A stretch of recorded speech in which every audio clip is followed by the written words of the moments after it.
The pattern started when I was 12. Mom would return from her boutique consulting firm meetings with glossy folders and expensive leather portfolios, spreading financial projections across our dining table. "This is adult business, Emma," she'd say whenever I asked questions. "Why don't you go practice your piano?"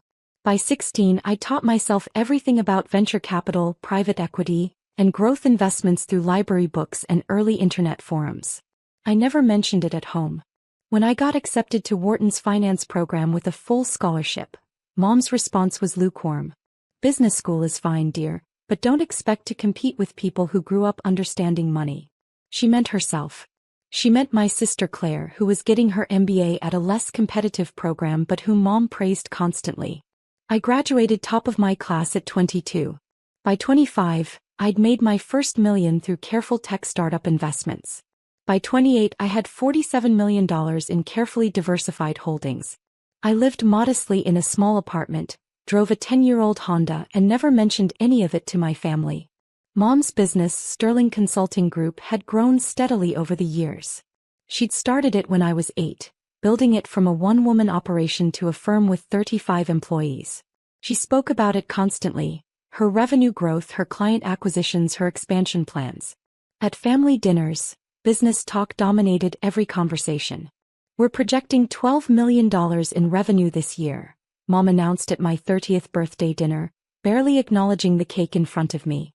"The board is extremely pleased with our growth trajectory." "That's wonderful, Mom," I said quietly. Claire jumped in immediately. "Mom's been networking with potential investors. We might raise Series B funding next quarter." Claire had joined Mom's firm after her MBA, taking a senior vice president role she hadn't quite earned through merit alone. "Emma, you should pay attention to this," Mom said, turning to me with that patronizing smile I knew so well. "This is how real business works. Not those little online stock trades you do." I managed a modest investment portfolio as a senior analyst at a respected firm, making $160,000 a year.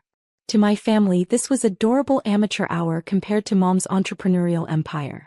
What they didn't know was that 3 years earlier, when Mom's company had faced a severe cash flow crisis, her bank had quietly approached several private investors. The firm needed $95 million to avoid collapse, to cover an aggressive expansion that had overextended their credit lines and operating capital. I'd been the anonymous investor who provided that $95 million through a complex network of LLCs and investment vehicles. The terms were generous: just 8% annual return, no board seat, complete anonymity. I'd structured it specifically to save Mom's business without her ever knowing her amateur investor daughter had rescued her life's work. For 3 years, I'd watched her company thrive on my capital, watched her take credit for the turnaround, watched her lecture me about business acumen I'd demonstrated by saving her. The Thanksgiving gathering at Mom's house was elaborate as always. 42 family members crowded into her professionally decorated home. The dining table could barely contain the catered feast. Mom held court at the head of the table, Claire at her right hand. "Emma, you're 32 now," Aunt Barbara said loudly. "When are you going to get serious about your career? Your mother built an empire. Claire is following in her footsteps." "I'm content with my work," I said, cutting my turkey carefully. "Content isn't ambitious," Mom interjected. "Emma has always been the cautious one. Safe choices, safe salary, safe little investments. There's nothing wrong with that, but it's not the path to real wealth." My cousin Marcus laughed. "Didn't you try to give Mom investment advice once?" That was hilarious. "I was 24, I said evenly. "It was just a suggestion about tech sector diversification." "And I'm glad I ignored it," Mom said, smiling indulgently.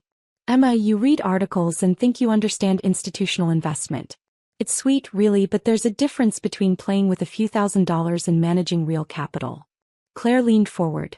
"Mom, should we tell them about the acquisition talks?" Mom beamed.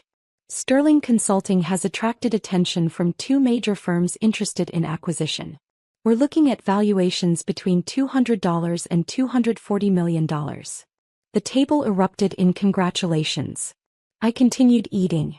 "The key to our success," Mom continued, directing her words at me, "has been understanding leverage, understanding growth capital, understanding when to take calculated risks. These aren't things you learn from online trading apps, Emma. I'm sure you're right, Mom, I said. Stop pretending to understand investments. Mom laughed and several relatives joined in. It's honestly a bit embarrassing when you try to talk finance at these gatherings. We all love you, but maybe stick to topics you actually know. Claire added quickly, It's embarrassing, Emma. Last Christmas you tried to explain venture capital to Uncle Tom and he's a retired CFO. You should hear what he said afterward. I smiled politely and said nothing. My phone buzzed in my pocket. A text from my lawyer. Bank president needs to speak with you. Urgent regarding the sterling investment withdrawal. I told him you're at family dinner, but he insists. I excused myself to the bathroom and called back from Mom's home office. Ms. Emma Chin, the bank president Robert Morrison said urgently. I apologize for interrupting your holiday, but we have a significant situation. We received your withdrawal notice for the $95 million sterling consulting investment. I need to confirm this is your intention. It is, I said calmly. Execute the withdrawal according to the 90-day clause in the investment agreement. I want my capital returned in full with accrued interest. Ms. Chin, you understand this will create substantial difficulties for Sterling Consulting? This represents 73% of their operational capital. Without this funding, they'll face immediate liquidity crisis. Their expansion loans come due in 6 months, and without your backing, their credit lines will likely be called. I understand completely, Mr. Morrison. May I ask what precipitated this decision? Personal reasons. The investment terms allow for withdrawal with 90 days notice. I'm exercising that option. Ms. Chin, perhaps we could arrange a meeting with Mrs. Patricia Chin to discuss. No meetings. Process the withdrawal. Notify Sterling Consulting's board per the investment agreement protocols. That's all. I hung up and returned to dinner. Dessert was being served. Mom's traditional pumpkin pie with hand-whipped cream. The conversation had shifted to Claire's upcoming vacation to the Maldives. Emma, are you traveling anywhere for the holidays? Aunt Barbara asked. I'll probably stay local, I said. Maybe visit some museums. So practical, Mom said, and I couldn't tell if it was a compliment or an insult. Claire is taking her boyfriend to a private resort. 5-star accommodations. That's the lifestyle her position affords. My phone buzzed again. Then Mom's phone rang. She glanced at it, frowned, and silenced it. Business calls even on Thanksgiving. That's the price of success. It rang again immediately. And again. Excuse me, Mom said, stepping away from the table. We could hear her in the next room. Mr. Morrison, this is a family holiday. Unless it's an absolute. What? That's impossible. No, there must be some mistake. The room had gone quiet. Claire's phone started ringing. Then Mom's again. Mom returned to the dining room, her face pale. I need to step out for a moment. Claire, come with me. They disappeared into the office. Through the wall we could hear muffled, urgent voices. The rest of the family exchanged confused glances and continued eating dessert awkwardly. 15 minutes later Mom and Claire returned.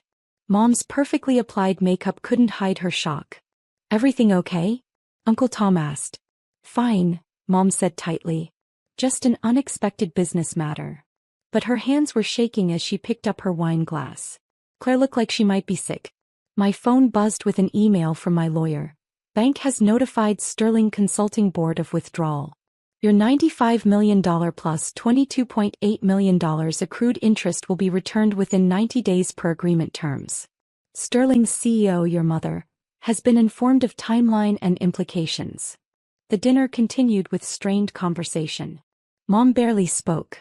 Claire kept glancing at her phone with increasing panic. Finally, as people were preparing to leave, Mom's business partner Gerald arrived unexpectedly at the door. I recognized him from photos. He owned 15% of Sterling Consulting and served as CFO. Patricia, we need to talk immediately, he said, not bothering with pleasantries. The bank just sent over the investment withdrawal documentation. Did you know about this? Gerald, this is Thanksgiving dinner. Your anonymous investor is pulling $95 million. 90 days notice. That's 73% of our operational capital, Patricia. 73%. The expansion loans come due in 6 months. Without that investment backing, our credit lines will be called. We're looking at potential bankruptcy. The remaining family members were now openly staring. Mom's face had gone from pale to gray. There must be some mistake. Our investor has been perfectly satisfied. 8% annual return, completely hands-off. No mistake. Legal withdrawal per the investment agreement. The bank president confirmed it's ironclad. We have 90 days to find replacement capital or start liquidation proceedings. But why? Mom's voice cracked. We've performed exactly as projected. The returns have been consistent. What changed? The bank wouldn't say. The investor operates through multiple LLCs. Complete anonymity was part of the deal, remember? You insisted on it to avoid board complications. Claire spoke up, her voice shaking. Can't we find another investor? Gerald laughed bitterly. In 90 days? For $95 million? With our debt-to-equity ratio? Patricia, we're overextended. You pushed for the aggressive expansion against my advice. We have 17 new offices that aren't profitable yet, staff of 93 that we can't afford without that investment capital. Those acquisition talks. Dead the moment this gets out. Aunt Barbara tried to intervene. Surely this is a conversation for the office. The office is about to cease existing, Gerald snapped. He turned back to Mom. I'm calling an emergency board meeting for Monday morning. We need to discuss immediate damage control, potential layoffs, asset liquidation. This is catastrophic, Patricia. He left as abruptly as he'd arrived. The room was completely silent. Mom stood frozen at the head of her table, surrounded by the remains of Thanksgiving dinner, her perfect hosting evening destroyed. Claire was crying quietly. Uncle Tom cleared his throat. Patricia, I'm sure there's a solution. Everyone should go, Mom said flatly. No. Please. The family evacuated rapidly, gathering coats and bags, murmuring awkward goodbyes. I stood and collected my jacket calmly. Emma, wait, Mom said. I turned. You work in finance. Is there anything, do you know anyone who might? She couldn't finish the sentence. I don't have access to that kind of capital, Mom, I said truthfully. I didn't. It was already invested in her company and I was taking it back. But maybe someone at your firm? Connections? Anyone? My firm handles portfolios in the $50 to $100 million range for high-net-worth individuals, I said. That's the kind of money you need. Maybe I could make some inquiries. Hope flickered across her face. Would you? I know we haven't always appreciated your career, but this is desperate. The business I've built for 24 years could disappear. I'll see what I can do, I said. No promises.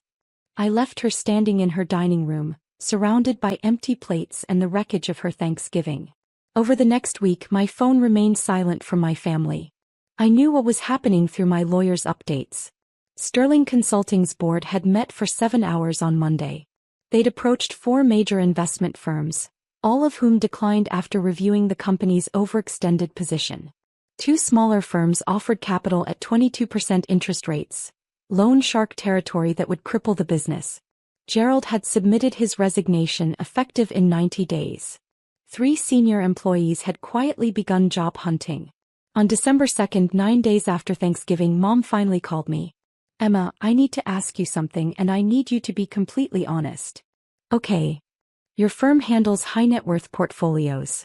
Do you know who some of your clients are? Could any of them be my investor? I paused. Mom, client confidentiality is absolute in my industry. I couldn't tell you even if I knew. But you might know. You might have access to that information. Why are you asking? Because someone is destroying my life's work, Emma. Someone who has been my silent partner for 3 years suddenly decided to pull out without warning, without explanation. And I keep thinking about the timing. Right after Thanksgiving dinner, right after... She trailed off. Right after what, Mom? Silence. Then, it's probably nothing. I'm being paranoid. I'm drowning here, Emma. Every scenario ends with bankruptcy. 24 years of work. Gone. 93 employees losing their jobs. My reputation destroyed. And I don't even know why. Have you asked the bank for the investor's reasoning? They say it's personal reasons. So, personal reasons. What does that even mean? We delivered every penny of return we promised. The business is solid. We were days away from acquisition offers worth $240 million.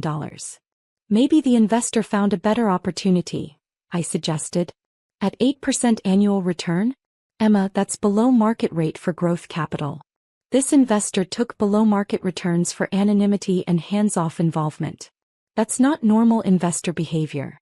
That's someone with a personal stake. My heart was beating faster, but my voice remained calm. What are you implying? I don't know.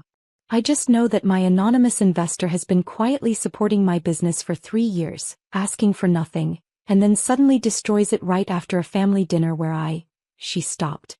Where you what? Nothing. I'm just stressed. I shouldn't have called.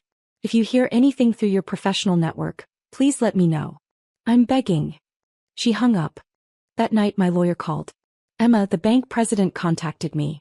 Your mother has been trying to investigate the investment structure through her own legal channels.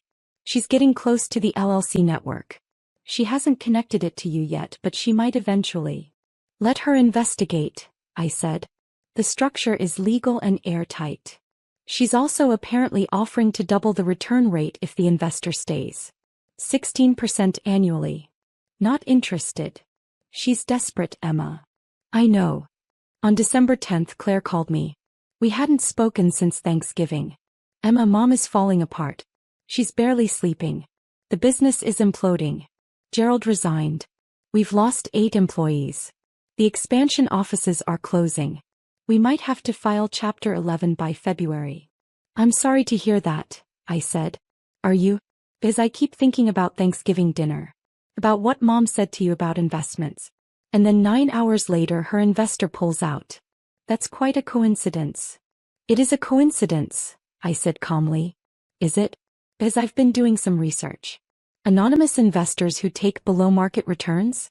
That's unusual, Emma. That suggests a personal motivation, not a financial one. Are you accusing me of something, Claire? I'm saying it's weird.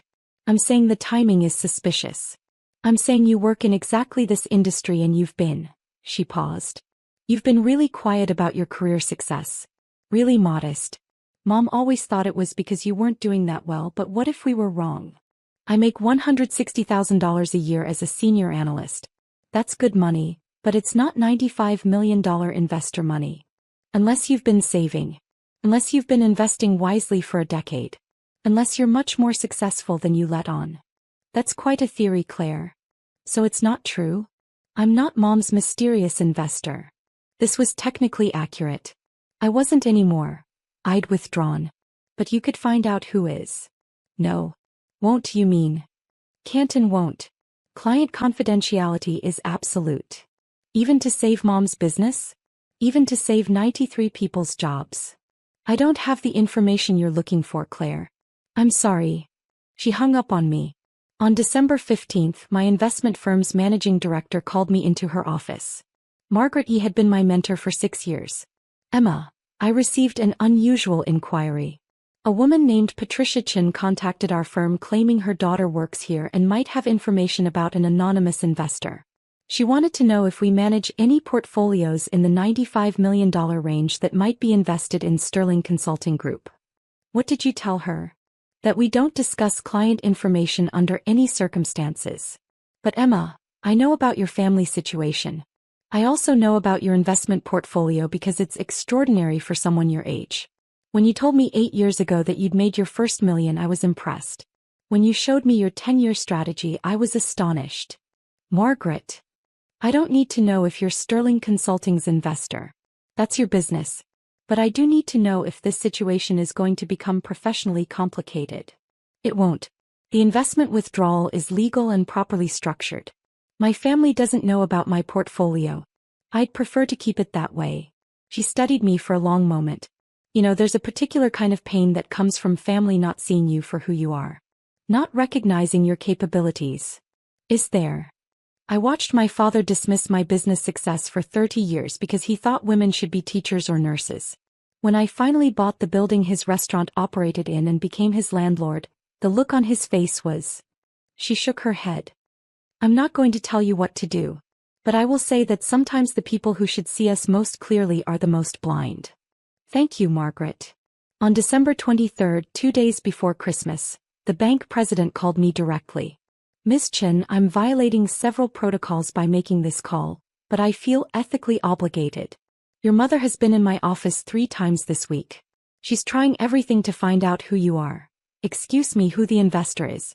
She's offering to personally guarantee future returns, to give board seats, to restructure the entire company. She's willing to do anything. My withdrawal stands, Mr. Morrison. She's going to lose everything. Sterling Consulting will file bankruptcy by February. 93 employees will lose their jobs. 24 years of work will disappear. I understand the consequences. May I ask why? And please understand I'm asking as someone who has watched this situation unfold with considerable concern. The financial terms were generous. Sterling Consulting performed well. What changed? Mr. Morrison, when I structured this investment 3 years ago, I did it to save a business that I believed in. I did it anonymously because I didn't want credit or recognition. I wanted to help. For 3 years, I've watched that business thrive on my capital while being told repeatedly that I don't understand investments, that I'm an embarrassment when I discuss finance, that I should stop pretending to know about business. He was quiet for a moment. Your mother doesn't know it's you. No. And you're not going to tell her. No. Miss Chen, if I may speak frankly, this seems punitive. It's educational, Mr. Morrison. For 3 years, I provided 73% of my mother's operational capital while being dismissed as a financial amateur. I've been the foundation of her success while being treated as her greatest disappointment. I don't want revenge. I want honesty. I want to see what happens when the real dynamics become clear. She'll lose everything. She'll lose the business built on capital she didn't respect. That seems appropriate.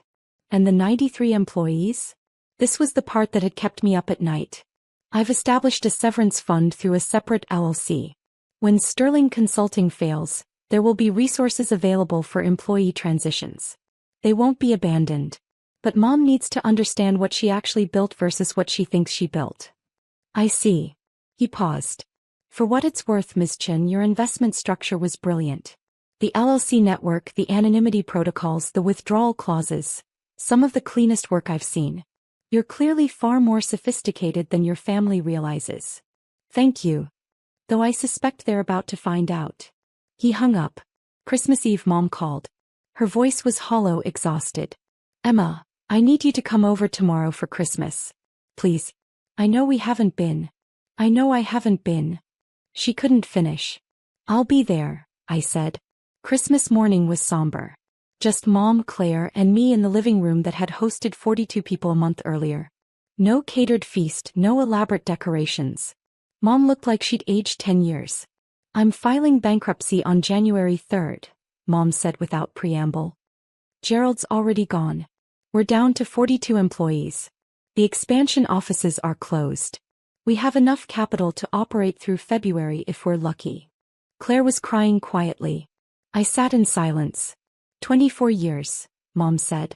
I built Sterling Consulting from nothing. 1 client, 1 contract. I grew it into a multi-million-dollar firm. And now it's gone because some anonymous investor I never met decided to destroy me. You don't know their reasons, I said quietly.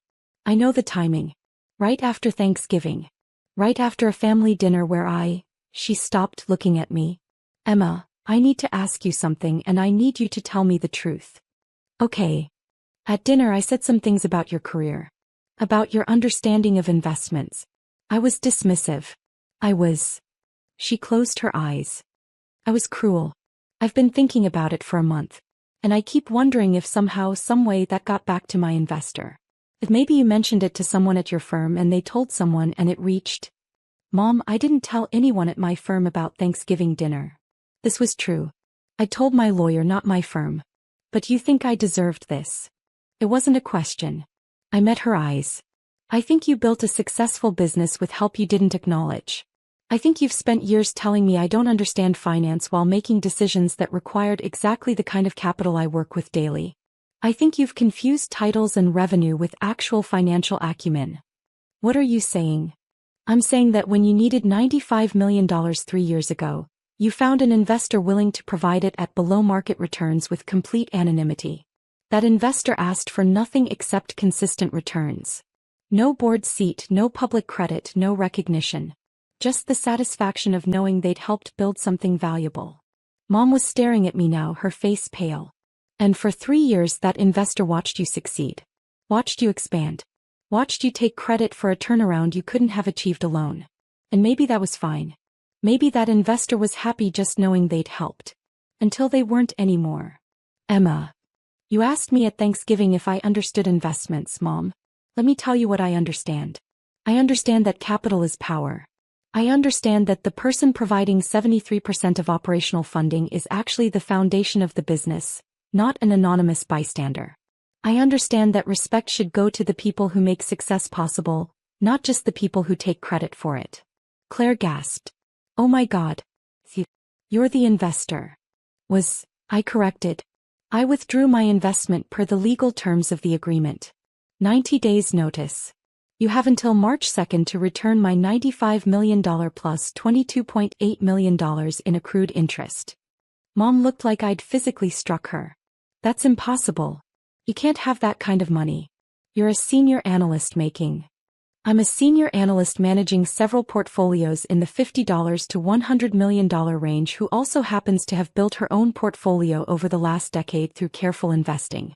I graduated top of my Wharton class at 22, Mom. I made my first million at 25.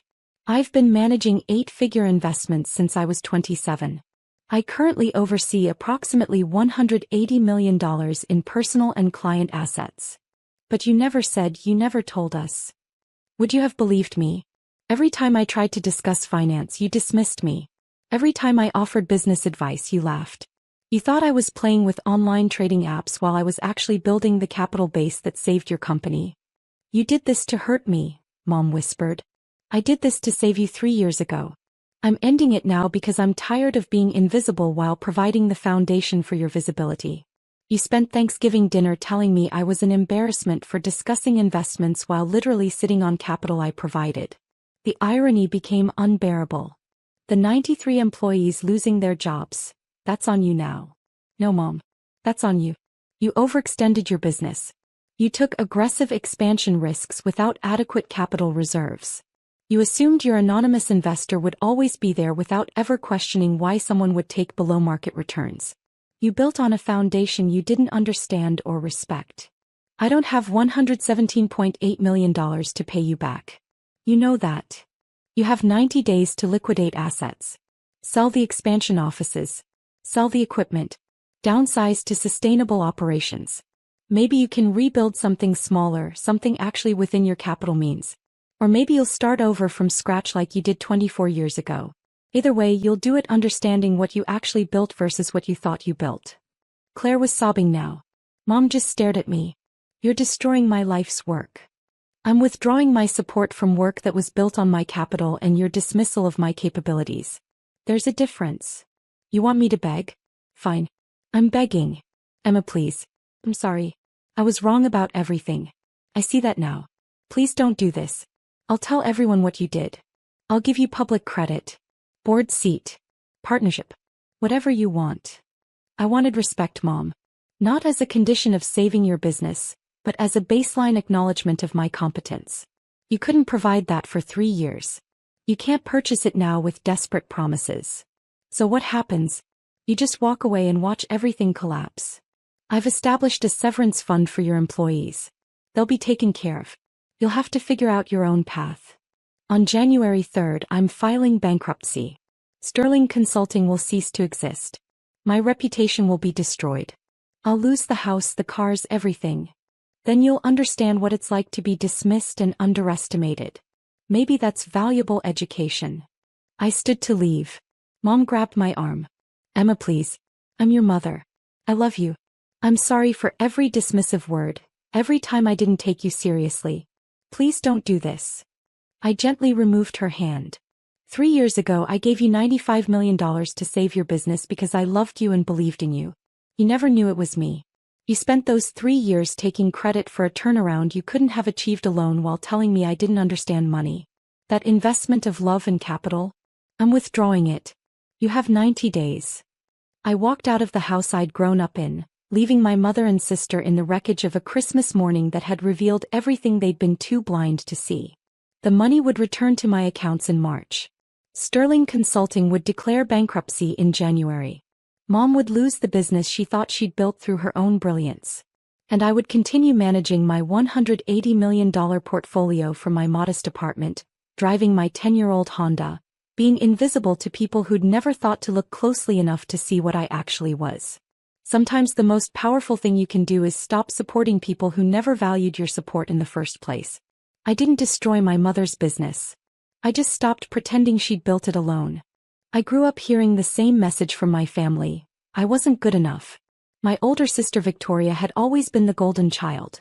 Married to a successful hedge fund manager, living in the right neighborhood, belonging to the right clubs. I was just Emma, the younger sister who worked some tech thing that nobody bothered to understand. The pattern started early. When I was 12 and Victoria was 16, Mom would compare our report cards at dinner. Victoria's straight A's earned her a new car at 16. My straight A's earned me a nod and "That's nice, dear." When Victoria got into Yale, there was a celebration party with 200 guests. When I got into MIT, Dad said, "That's a good safety school," and went back to reading his newspaper. I learned to stay quiet. I learned to smile and nod. I learned that nothing I accomplished would ever be enough, so I stopped trying to make them see me. After college, I moved to San Francisco and started working. My family assumed I had some entry-level tech job, maybe customer service or data entry. They never asked for details. I never corrected them. When I came home for holidays, they'd pat me on the head and ask if I was still playing with computers. Victoria, meanwhile, married Bradley 3 years ago. The wedding cost $300,000. I wasn't asked to be a bridesmaid. Mom said it would look unbalanced to have me standing next to Victoria's successful friends. I sat in the back row and left before the reception ended. Last month, Victoria announced she was pregnant. Mom immediately began planning an elaborate baby shower at the Riverside Country Club, the most exclusive club in our hometown. Membership fees started at $50,000 annually, with a $200,000 initiation fee and a 5-year waiting list. "We're having it at the club, of course," Victoria announced during our weekly family Zoom call.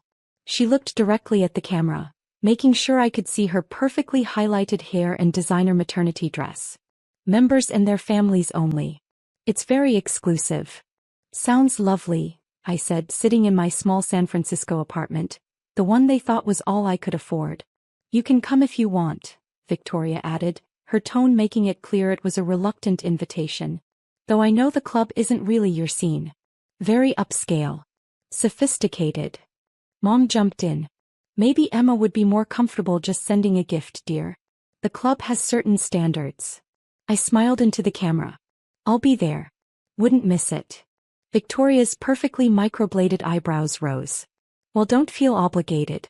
I know the drive from San Francisco is long, and you probably can't afford to take time off work." That was 3 weeks ago. I marked the date in my calendar and said nothing more about it. The baby shower was scheduled for Saturday afternoon. I flew in Friday night and checked into a modest hotel near the airport, the kind of place my family would expect me to stay. I didn't tell them I was in town early. Saturday morning, I drove to the Riverside Country Club. The building was stunning. All white columns and manicured gardens, overlooking the 18th hole of a championship golf course. Valets rushed to park arriving Mercedes and BMWs. Women in designer sundresses and men in country club casuals streamed through the grand entrance. I parked my rental car, a modest sedan, in the far corner of the lot and walked toward the entrance. I was wearing a simple sundress from Target, my hair in a ponytail. I looked exactly like what my family expected. The poor relation, dressed in her Sunday best, trying to fit in where she didn't belong. The valet gave me a skeptical look but said nothing. I walked through the marble-floored lobby toward the Magnolia Ballroom, where Victoria's shower was being held. The sounds of laughter and clinking champagne glasses echoed down the hallway. I slipped into the ballroom quietly. About 60 women were already there. Victoria's sorority sisters, Bradley's colleagues' wives, Mom's book club friends, distant relatives I barely knew. The room was decorated in soft pink and gold, with elaborate floral centerpieces on every table. A string quartet played in the corner. Waiters circulated with champagne and canapés. Victoria sat at the head table on a throne-like chair, one hand resting on her pregnant belly, accepting gifts and compliments like a queen holding court. Mom stood beside her, beaming with pride. I found a seat at a table in the back, next to some distant cousins I hadn't seen since childhood. They glanced at me, looked confused for a moment, then turned away without saying hello. The gift opening began. Victoria unwrapped designer baby clothes, a $1,000 stroller, a custom-made crib. Each gift prompted squeals of delight and photos for Instagram. Mom made sure to announce the price of each item, as if the cost proved how much the giver loved Victoria.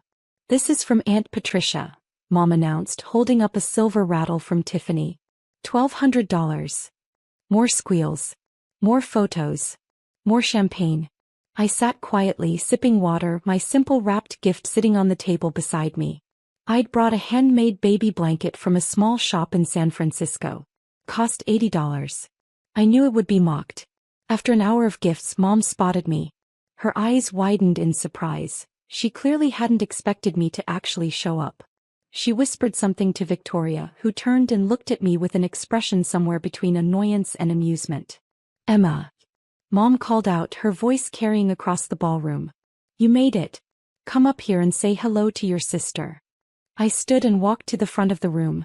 60 pairs of eyes followed me, taking in my cheap dress and drugstore makeup. I could hear the whispers starting. "Who's that?" "Victoria's sister." "Really? She doesn't look like family." I reached Victoria and leaned down to hug her. She tolerated it for exactly 2 seconds before pulling away. "So glad you could make it," she said, her tone suggesting the opposite. "I wasn't sure you'd be able to afford the time off work." "I made it work," I said simply. Mom jumped in, her smile tight. "Emma works in San Francisco. Tech industry. Very proud of her." One of Victoria's sorority sisters, a blonde woman in a Chanel dress, spoke up. "Oh, how exciting. Are you an engineer? A programmer?" Before I could answer, Victoria laughed. "Oh no, nothing like that. Emma does something with computers. We've never quite understood what." She patted my hand condescendingly. "It's very sweet that she tries." The women laughed politely. I smiled and said nothing. "Well, sit. Mom gestured for me to return to my table. "We're about to have lunch." I started to walk back when Victoria's voice stopped me. "Oh, Emma, before you sit down, I wanted to ask you something." I turned back. Victoria's eyes glittered with something cruel. "Bradley and I have been thinking about joining another club. Somewhere even more exclusive than Riverside. The Platinum Reserve Club downtown. Do you know it?" I nodded. I knew it very well. "The membership fees are quite steep," Victoria continued, making sure her voice carried to the entire room. $75,000 annually, plus a $400,000 initiation. "But Bradley thinks we should apply." She paused dramatically. "Of course, it's probably more than you make in several years. But isn't it wonderful that Bradley can provide that kind of lifestyle?" "Very wonderful," I agreed quietly. "I mean, no offense, but you probably couldn't even afford the basic membership here at Riverside." Victoria laughed, gesturing around the ballroom. "The initiation fee alone is $200,000. Can you imagine?" Mom laughed too, a little nervously. "Now Victoria, be nice." But Victoria was on a roll. "I'm just saying it must be hard for you seeing how well Bradley takes care of me. Seeing all this." She gestured at the elaborate decorations, the expensive gifts, the designer-dressed guests. "Knowing it's so far out of reach for you." The room had gone quiet. Everyone was watching. This was the entertainment. Watching Victoria put her poor sister in her place. I looked at her calmly. "You're right. It's very impressive." Victoria smiled, satisfied. "I'm not trying to make you feel bad. I just think it's important to be realistic about your station in life. You know, some people are meant for country clubs and some people are meant for public parks." A few women giggled. Mom's face was turning red, but she said nothing to stop it. "You can't even afford the basic membership," Victoria said louder now, playing to her audience. "I mean, be honest with yourself, Emma. When was the last time you even stepped foot in a place like this?" I smiled. "This morning, actually." Victoria blinked. "What?" "I was here this morning. Had some business to discuss with the management." Mom frowned. "What are you talking about?" Stick to your public parks, dear, Mom suddenly interjected, trying to redirect. Places more suited to your budget. This lifestyle isn't for everyone. I nodded slowly. You're absolutely right, Mom. Not everyone belongs here. I picked up my purse and turned to leave. As I walked toward the ballroom exit, I could hear Victoria's triumphant laughter behind me, her friends joining in. Someone said something about knowing your place. Someone else mentioned how sad it must be to be the unsuccessful sibling. I walked through the lobby with my head high and left through the main entrance. The valets looked away as I passed. I got in my rental car and drove away from the country club. But I didn't go far. I pulled into a coffee shop parking lot 2 blocks away and waited. At 10:47 a.m. on Sunday morning, my phone rang. Miss Chin. It was Richard Morrison, the general manager of Riverside Country Club. I'd hired him myself 6 years ago. Good morning, Richard. I just wanted to confirm, you want to proceed with the membership cancellations? All of them, I confirmed. Victoria and Bradley Thompson. Patricia and Robert Chin. Any family members listed under those accounts? Including your mother's individual membership? Especially my mother's individual membership. There was a pause. Miss Chin, just so you're aware, Mrs. Thompson is currently hosting an event in the Magnolia Ballroom. This will cause quite a scene. I'm aware. And you want me to inform them immediately? Immediately. Very well. I'll call them now. I hung up and waited. 3 minutes later, my phone lit up with a call from Mom. I let it go to voicemail. Then Victoria called. Voicemail. Then Bradley. Then Mom again. Then Victoria again. I started my car and began the drive back to San Francisco, my phone buzzing continuously in the cup holder. By Sunday evening, I had 43 missed calls and 67 text messages. I ignored all of them until Monday morning when I was back in my San Francisco office, the penthouse floor of the building I owned in the financial district. I finally called Mom back at 9 a.m. Pacific time, noon in their time zone. Emma. Oh my God, Emma, you have to fix this. Mom's voice was frantic. There's been a terrible mistake at the club. What kind of mistake? I asked calmly, reviewing the quarterly reports my CFO had sent over. They canceled our memberships. All of them. Victoria's, mine, your Aunt Patricia's. They're saying the owner requested it. They won't tell us who the owner is, but this is obviously some horrible computer error. That's terrible, I said, signing off on a $60 million acquisition. The manager, some man named Richard Morrison, he called right in the middle of Victoria's baby shower. In front of all her friends. He said our memberships were terminated immediately and we needed to vacate the premises. How embarrassing. It was humiliating. Victoria was crying. Everyone was staring. They escorted us out like we were criminals. I made a sympathetic sound and kept reading my reports. Emma, you have to help us fix this, Mom continued. You work with computers, right? Maybe this is some kind of hack? Can you call someone? Do something. I don't think I can help with that, Mom. Please. Victoria is devastated. She's 8 months pregnant and they embarrassed her in front of everyone.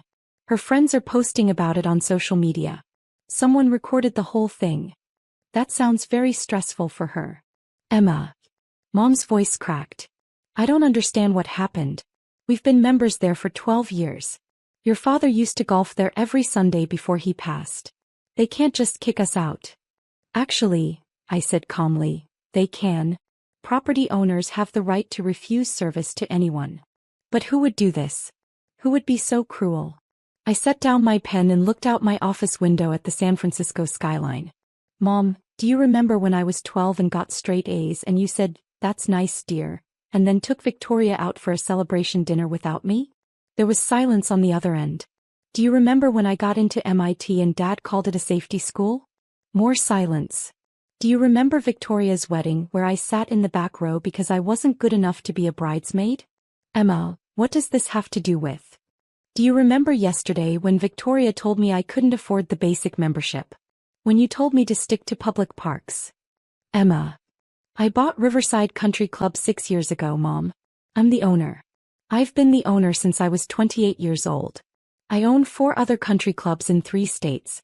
The Platinum Reserve Club that Victoria mentioned? I own that too.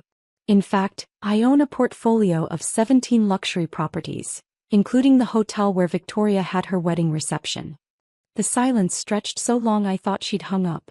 You, what? My tech thing that nobody bothered to understand? I founded a software company when I was 23. We specialized in luxury property management systems. I sold that company for $800 million when I was 26. I used that money to start buying properties. Country clubs, resorts, boutique hotels. I'm currently worth about $2.3 billion. I heard Mom trying to breathe. Richard Morrison, the general manager you just mentioned? I hired him. He reports directly to me. When he called yesterday morning and asked why the owner was canceling your memberships, he was asking me. I told him to proceed with the cancellations and to do it during the baby shower. I wanted Victoria to experience just once what it feels like to be humiliated in front of everyone. Emma, please. I'm not finished, I said calmly. The memberships are permanently canceled. I've also instructed all 17 properties in my portfolio to flag your names. You're not welcome at any of them. Not as guests, not as members, not even for events. You can't do that. I literally can. I own them. Mom's voice changed to pleading.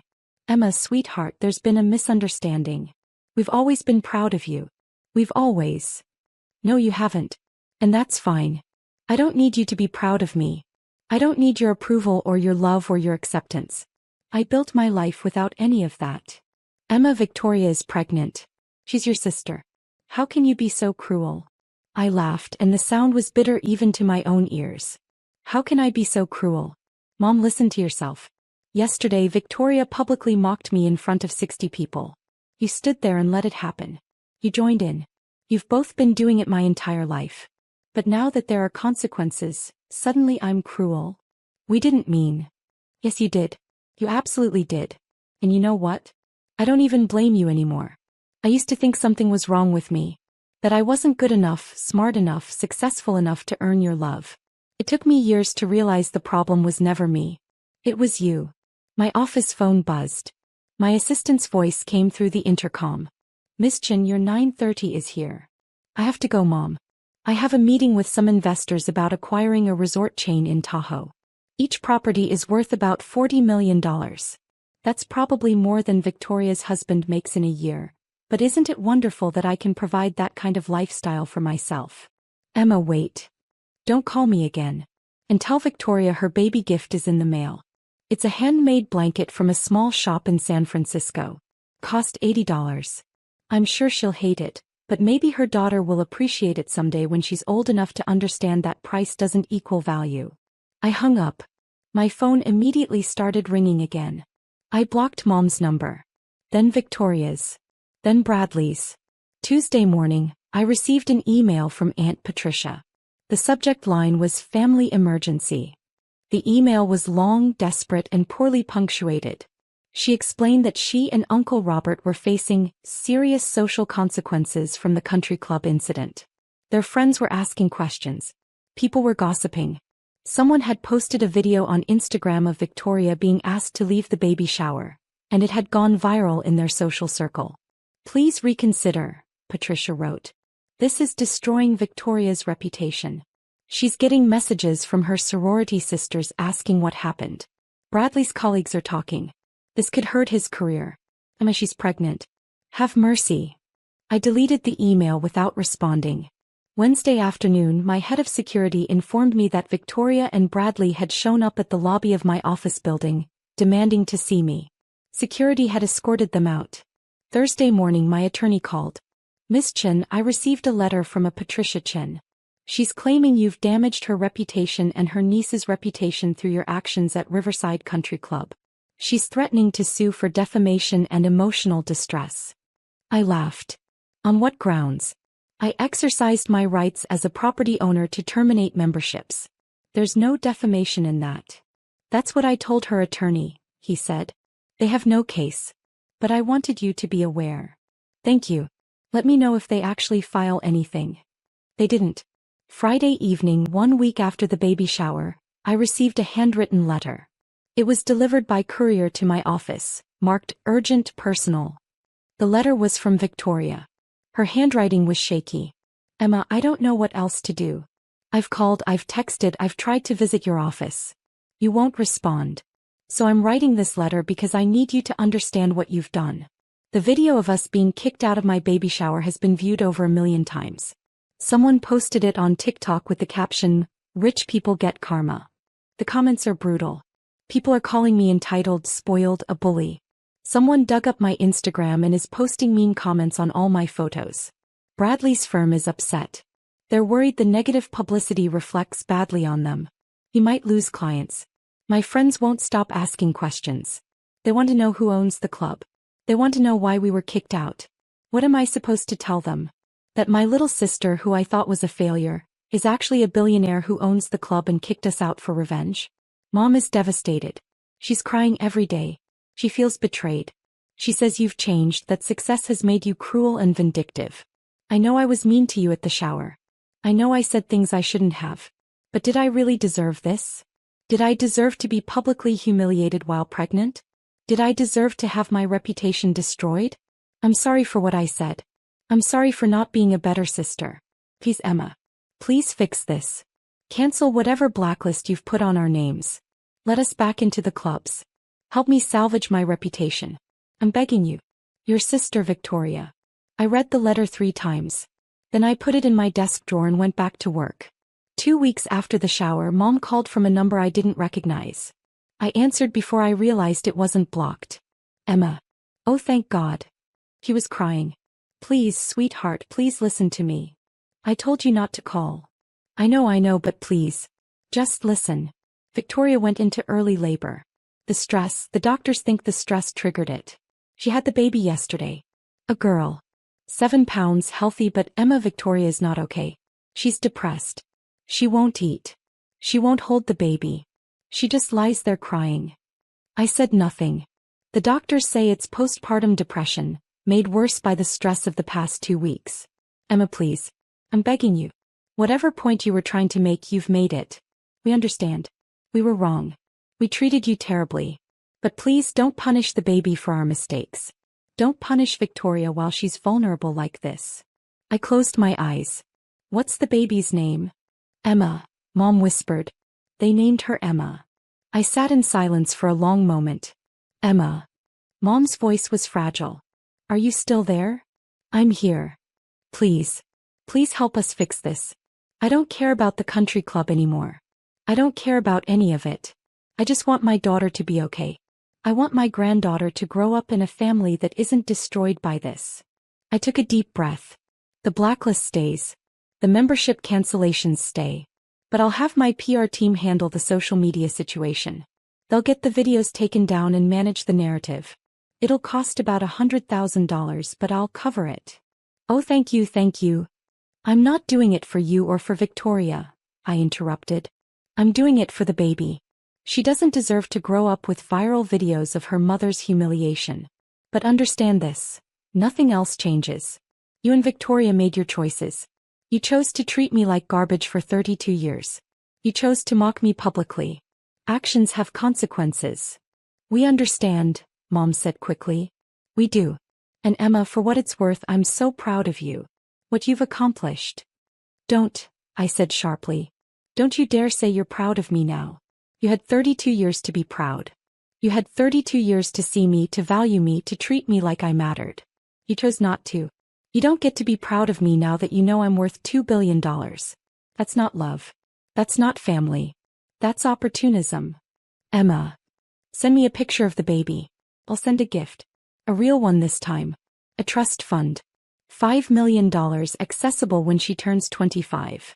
Maybe it'll give her the freedom to be herself, whoever that is, without worrying about living up to impossible family standards. Mom was crying harder now. That's too generous. You don't have to. I'm not doing it for you, I repeated. I'm doing it for her. She deserves a better family than the one we had. I hung up before Mom could respond. That evening I sat in my penthouse apartment, the one my family had never seen, looking out at the San Francisco skyline. My phone buzzed with a text from an unknown number. It was a photo of a tiny baby girl with dark hair and my eyes, wrapped in a hospital blanket. Another text came through. Her full name is Emma Patricia Chin Thompson. Thank you for the trust fund. Thank you for everything. Victoria. I looked at the photo for a long time. Then I forwarded it to my attorney with instructions to set up the trust fund and to include an additional clause. The baby would receive financial literacy education starting at age 12, funded by the trust. She would learn about money, investing, and independence. She would learn that her worth wasn't determined by her family's opinion of her. She would learn what I had to teach myself. 3 months later, I received a package. Inside was a framed photo of baby Emma wearing the handmade blanket I'd sent. The one from the San Francisco shop, the one I thought Victoria would hate. There was a note in Victoria's handwriting. She sleeps with this every night. It's her favorite. Maybe you were right about price not equaling value. Maybe I was wrong about a lot of things. I'm sorry I didn't see you before. I see you now. I put the photo on my desk right next to the Forbes magazine from 6 years ago. The one with my face on the cover, the one that said, Tech Prodigy Turned Property Mogul. How Emma Chin Built a Billion-Dollar Empire. The one my family had never seen because they'd never bothered to look. I returned to work, managing my 17 properties, planning my next acquisition, living my life. The life I built without them. The life they never believed I could have. And every morning I walked into my office at Riverside Country Club, the one I still owned, the one they could never enter again, and I smiled. Because I finally understood.